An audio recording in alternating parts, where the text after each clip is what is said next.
Vamos debater agora um pouquinho do que nós chamamos de eficácia e aplicabilidade das normas constitucionais, que cai muito nos concursos, cai muito. Essa discussão, já falei para os senhores que está superada, mas ela infelizmente cai nos concursos como...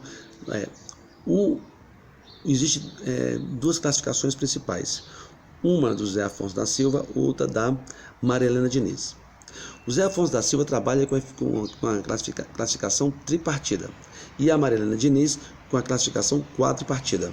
Uma do FCC, da Fundação Carlos Chagas, outro do CESP. O mais importante é vocês entenderem como funciona esse processo de eficácia e aplicabilidade das normas constitucionais.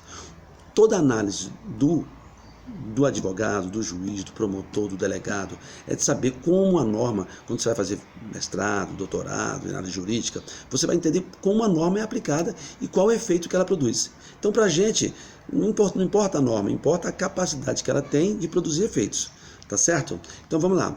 Eficácia social e eficácia jurídica dela, tá certo? Então, nós temos uma classificação Zé Afonso da Silva, plena, contida e limitada. Se ela é plena, ela produz efeitos imediatos. Se ela é contida, ela produz efeitos imediatos, mas precisa de uma regulamentação parcial. Se ela é limitada, ela não tem como ter eficácia, porque ela não tem a regulamentação. Tudo bem aí? Feito isso aí, Zé Afonso da Silva cai muito no CESP, tá certo? Cai em outros. Mas assim, essa é a classificação mais comum, tá certo? Que nós temos aí. Então você tem aí as normas de eficácia plena, porque ela precisa automaticamente ela não precisa de regulamentação, automaticamente ela produz efeitos. Eu tenho aí aqui vários exemplos, posteriormente eu vou explicar aí, tá certo, o que cada um diz. O próprio Supremo classifica essas normas, tá certo? Então vou dar um exemplo simples. A norma de eficácia contida, ela tem eficácia, tem aplicabilidade direta, imediata, mas não é integral. Não é total, porque ela precisa de uma regulamentação para produzir. Por exemplo, inciso 13 do artigo 5º. Livre exercício da profissão, atendido os requisitos que a lei estabelecer. O que quer dizer isso? Eu quero ser advogado, tenho que fazer o curso superior de advogado, de bacharel em ciências jurídicas e fazer a prova da OAB. Quero ser médico, medicina, 6 anos, 5 anos, mais 2 anos de residência, aí eu vou ser médico. Então, mas se eu quero ser cabeleireiro, fazer o curso de cabeleireiro no Senac, vou trabalhar. As que são regulamentadas, tem que regulamentar, tem lei. Aqui não tem. Aí você, jardineiro, não tem regulamentação, então eu posso ser jardineiro, tá certo? Então é só você entender como funciona um sistema de eficácia contida, né? Então ela tem uma norma de uma certa limitação. A norma enquanto não for materializado a restrição, a norma tem eficácia plena. Então, se não tem regulamentação da profissão, eu vou exercer qualquer profissão, tá bom? Por exemplo, isso é uma questão que cai muito no exame de ordem, tá? Por exemplo, outra questão importante, aqui nós temos a norma de eficácia limitada. A norma de eficácia limitada, ela não tem como produzir efeitos, porque ainda não tem a regulamentação descrevendo, tá certo? Quais são as qualidades. Ela tem um efeito mínimo, entendeu? Por quê? Porque ela precisa do legislador ordinário produzir outras normas, tá certo?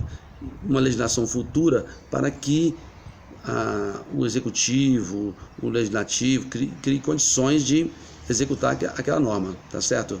Porque fica difícil para o Poder Judiciário, para o interpretar aquela norma se você não tem a regulamentação dela, tá certo? Então nós temos aí normas de eficácia limitada, que precisam tem um monte de normas aí, tá certo, que precisam de regulamentação, e as normas programáticas, por exemplo, a questão da participação nos lucros das empresas, proteção do mercado de trabalho da mulher, tá certo? Proteção em face da automação, nós estamos perdendo os empregos tudinho aí, processo de uberização, e tudo isso aí está em normas de eficácia limitada, não tem como produzir efeitos, tá bom? Teto do funcionalismo público, juros legais de 12% ao ano, tudo isso aí foi revogado no processo de desconstitucionalização do direito financeiro da Constituição, tá certo? E aí você tem aí o teto do funcionalismo público, um monte de questões que ficaram ainda a serem discutidos pelo nosso legislativo, e o nosso legislativo ainda tem aquela função de ficar se omitindo, não encontra consenso para enfrentar. E aí, feita essa classificação tripartida, eficácia plena, eficácia contida, eficácia limitada do Zé Afonso da Silva, que você já está aí, nós vamos entrar aqui, só para exemplificar, nós temos a Maria Diniz, que tem a mesma classificação, só que ela é quadripartida. Ela pega as cláusulas pétreas e coloca como eficácia absoluta. Só isso.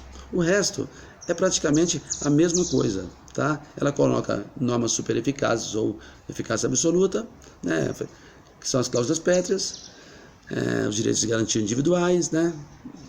E aí coloca a norma de eficácia plena, que são as mesmas do Zé Afonso da Silva, a norma de eficácia relativa restringível, que ou eficácia redutível ou irrestringível, que é o que nós chamamos de eficácia contida. E você tem as normas de eficácia relativa complementável ou dependente de complementação legislativa, que é o de eficácia limitada. Tá certo? Então, uma classificação tripartida, a outra é de classificação quadripartida. Mas fazem as mesmas coisas. A diferença só é que o Zé Afonso da Silva é tripartida e a Maria Diniz é quadripartida. O Aires Brito, o Celso Ribeiro Bastos e Carlos Aires Brito, eles fizeram uma classificação também, em todos os livros de constitucional, né? Umas são irregulamentáveis, que é o caso das cláusulas pétreas, a regulamentáveis, né, certo? Que é as normas de eficácia plena ou de eficácia contida, as completáveis e as restringíveis.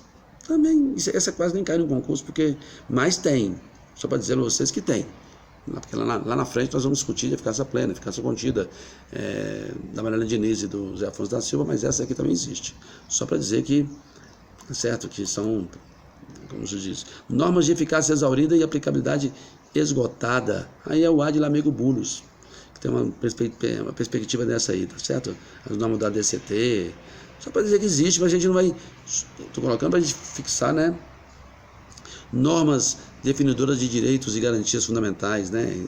Para a gente ter uma noção de como vai se aplicar a Constituição, e a perspectiva que eu comentei com os senhores é da concretização. Não adianta de fugir desse processo de concretização, tá certo? Tá bom? Só para a gente ter uma base aí teórica bem interessante, beleza? Então aqui eu vou passar um pouquinho da eficácia e aplicabilidade, né? Não vou deixar para o próximo vídeo, tá bom? Mais fácil.